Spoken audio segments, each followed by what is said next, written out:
It is Royal Rumble weekend as the first major PLE of 2025 goes this Saturday. Everyone, welcome back to another episode of No Holds Barred. Rob Wong, joined alongside by Postmedia wrestling writer Jan Murphy and WWE superstar Nattie Neidhart, whose bi-weekly columns you can find exclusively at the Toronto Sun. And we'll get to the Rumble in a moment, guys, but got to start, Nattie, your latest column about someone you know very well, your husband TJ, aka Tyson Kidd, to WWE fans. You wrote about his transition from an in-ring performer to a now producer role at WWE, and I think a lot of fans have heard of that role before, but what exactly is a producer responsible for at WWE? So yes, I'm very biased because TJ, I will say, is my favorite producer. Yes, I'm biased. But no, we have so many great producers in WWE. Back in the day when my dad was wrestling and my uncles were wrestling, they were called agents, like road agents. But really, I think like the role has evolved so much as WWE has evolved because now we're like a major global entertainment juggernaut. It's not just, we're not just wrestling. It's really like WWE has evolved into such a major entertainment company, if not the biggest entertainment company in the world. So to be a producer, it's just there are so many things that you have to do. So when I say producer, backstage producer, it's great that we're talking about this and having this conversation because as much as it's about what we do in the ring, I really think that our producers, they're as much television producers as they are wrestling producers.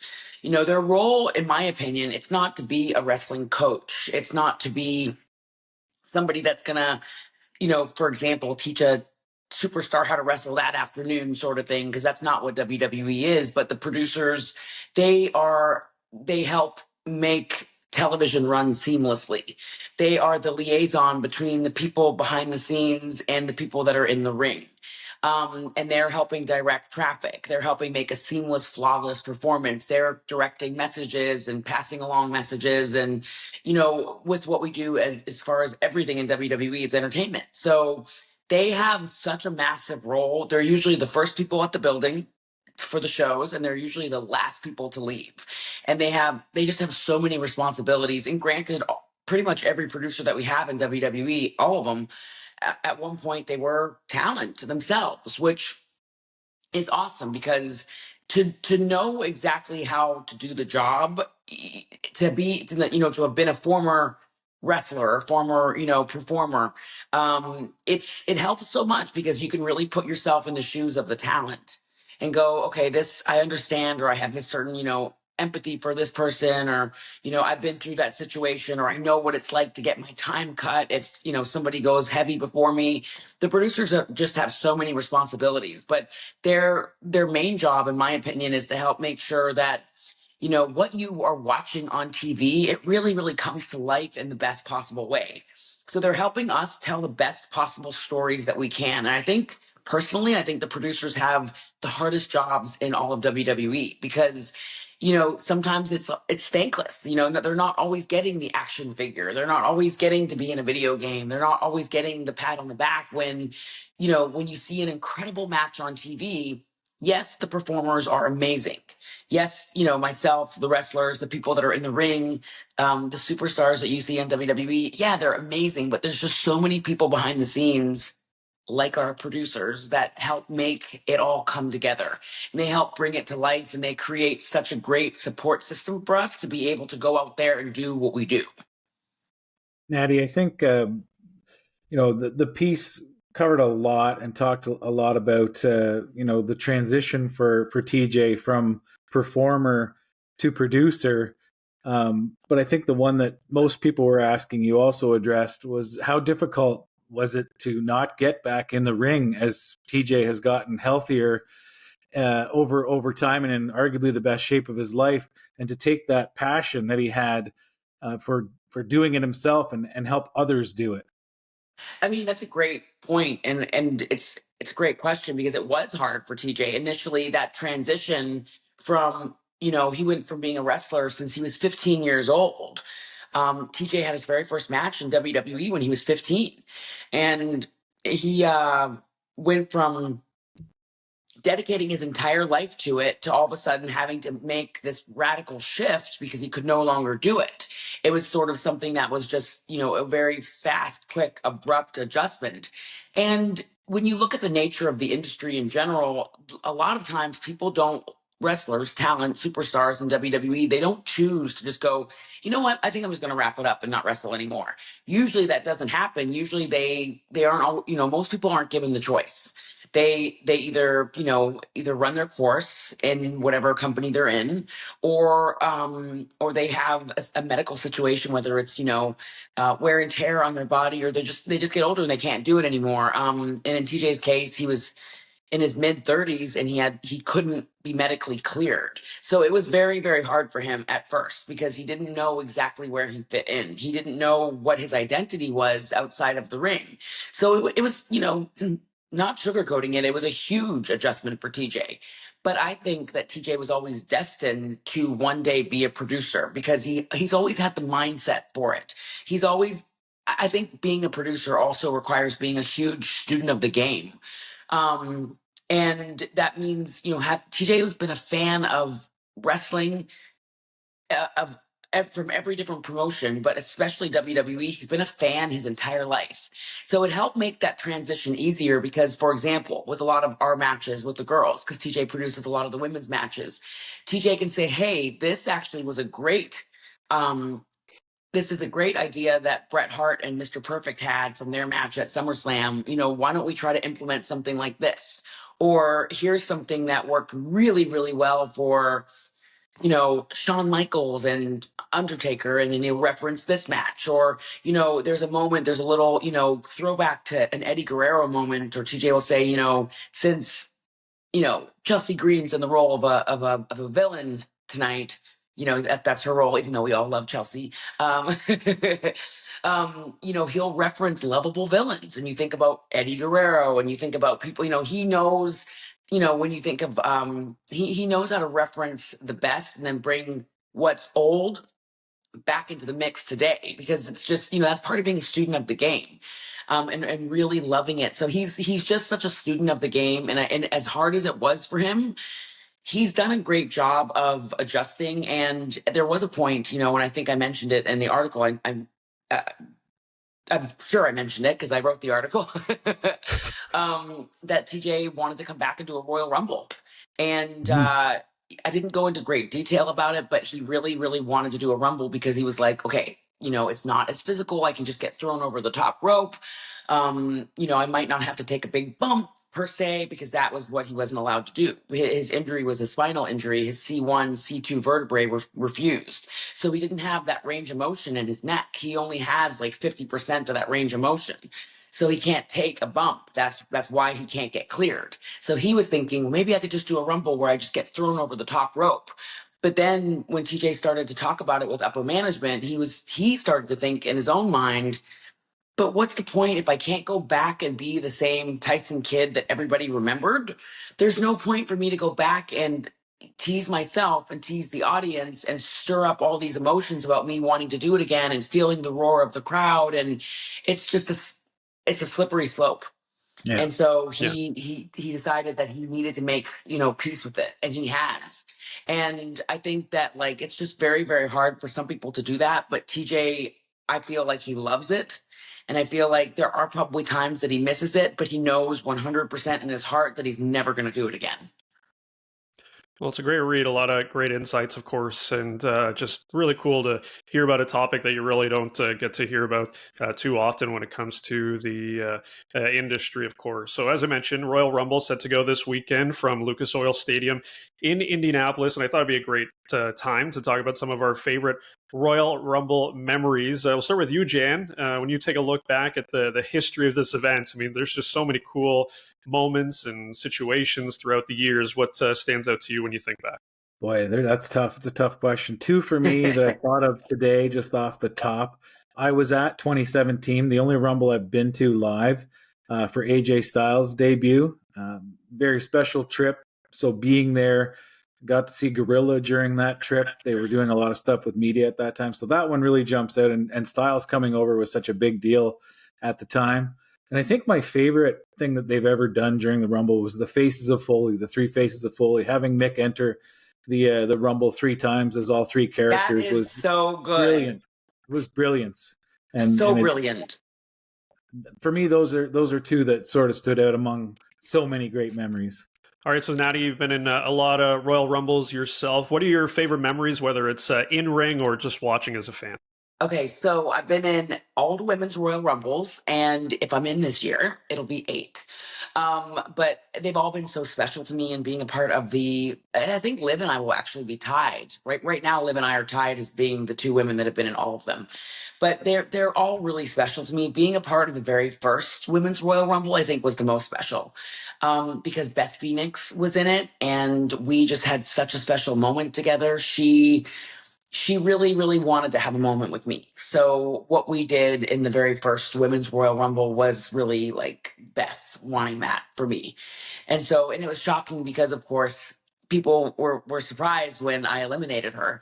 But I just think that having that moment with her, being part of the very first Women's Royal Rumble, it's like, it's so history making, because for so long the women didn't have the things that the men had. We didn't have the traditional Survivor Series matches that the men had. We didn't have those Money in the Bank ladder matches that the men had, or the Hell in a Cell matches, or we didn't main event WrestleManias, so to speak. So when we started breaking all this new ground, like getting the first ever Women's Royal Rumble, for me to be a part of that was just so, like, I never took it for granted. I don't take it for granted now, and I didn't take it for granted in that moment, because people were fighting to be in that match. We had so many really iconic, special women in that match, like Trish Stratus and Beth Phoenix and Tori Wilson. And I'm just trying to think, Jan, who else was in that match? Do you remember? Or was it? I'm just trying to think. So we're Asuka going won back. it. Asuka, yeah, that was her. Asuka won it, but like Nikki Bella was in it. And I'm just going back down memory lane. Oh gosh, like I believe Michelle Was Lita McCool in that one? was TJ producing that one? So no, was Lita in that one? I can't remember. I'm pretty sure she was, but I can't remember off the top of my head. I have to go back and look. I don't want to misquote myself, but it was just so special to have, so many unique women from the past, present, and future. And, to be able to be in that very first ever Women's Royal Rumble with my best friend, Beth Phoenix, to me, it was just like such a iconic moment for both of us. And like we just never took it for granted. I remember, her telling me how excited she was to be in it, and she had this idea, and she was like, "I really want to do this for you," and so she always tried to create special little moments like that for us. I remember when I had a match with Beth Phoenix. It was the only match we had together as a singles match, and it was in Buffalo, New York, and Beth wanted me to be the first and the only woman to ever kick out of the Glam Slam. And she gave me that moment. Like, we wished so much we could have this match. And then when we finally got it, it was only 5 minutes long. And we were like, that's all we have. And Beth was like, let's not overthink it. Let's make this so special just for us. Like, let's just do this for us. Because, when you finally get to have that match with your best friend, imagine Edge and Christian getting to have a match, or I'm just trying to think of who's besties like in WWE. Like, if it's one day Kofi and Xavier Woods get to have a match against each other, Yeah. like they would want it to be, they would really, really, really want it to be special. And when we finally got to have that match, it was just such a short amount of time. We were like, how are we going to make this great? We had always visualized it being on a pay-per-view or WrestleMania, or a really getting like a long time. But Beth said she really wanted me to have that moment where I got a kick out of the Glam Slam, and I would find out later that I was the only woman to ever do that. So she, in that very first Royal Rumble, wanted to have a moment. She was always, always, always very big on moments. And so that's, I love her so much.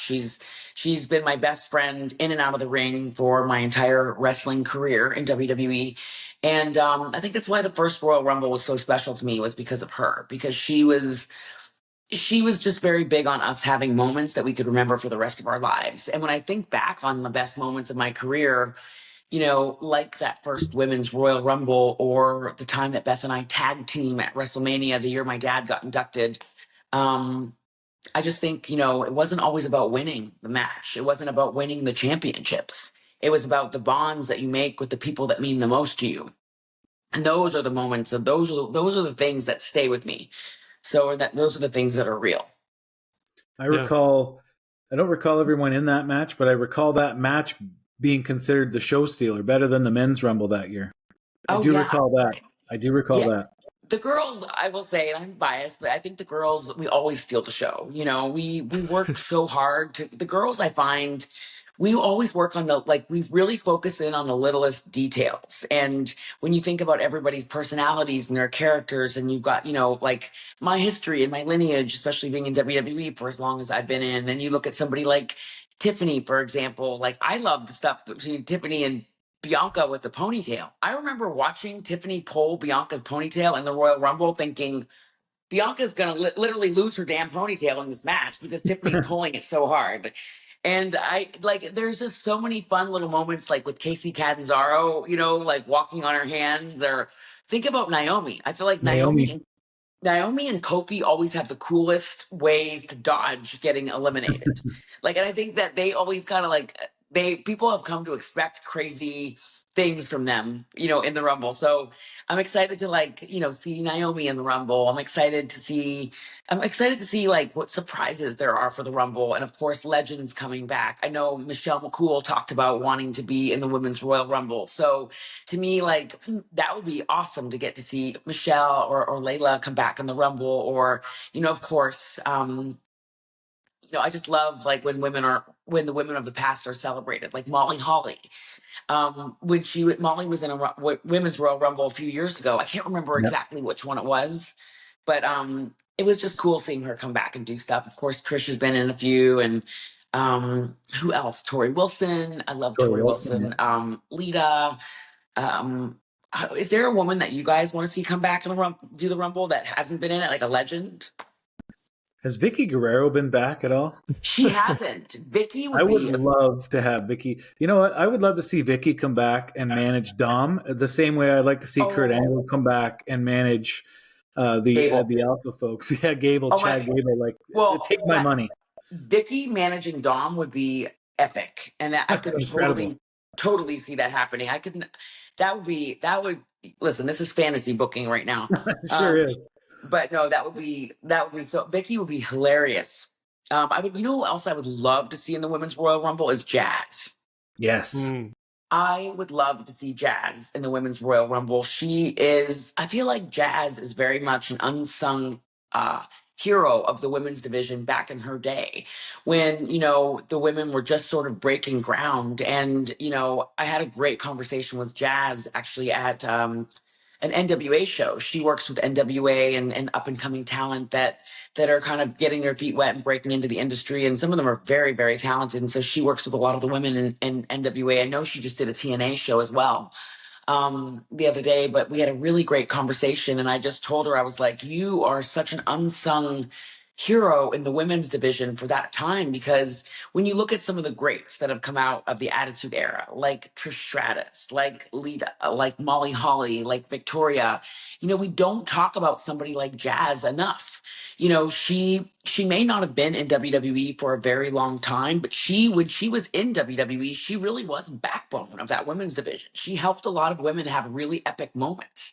And I think it's time for Jazz, like to one day get her flowers too. So I am definitely pushing for Jazz to be in a Women's Royal Rumble, or one day get inducted into the WWE Hall of Fame. I think Jazz would be so deserving of that.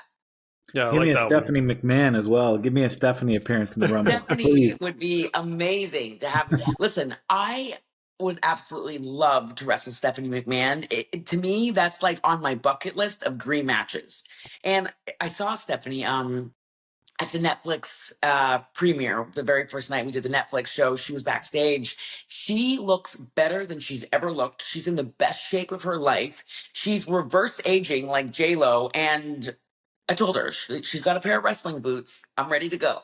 Let's go. Yeah, that would be epic. Yeah, we definitely need to see that. The pop would be great. all the girls, like to us, she's always like our dream match because she also when she plays the role of a villain on TV, Oh, yeah. she very much knows how to be the bad guy. And so she plays that character so perfectly, and she's just so she loves, like, she is the perfect antagonist for every baby face.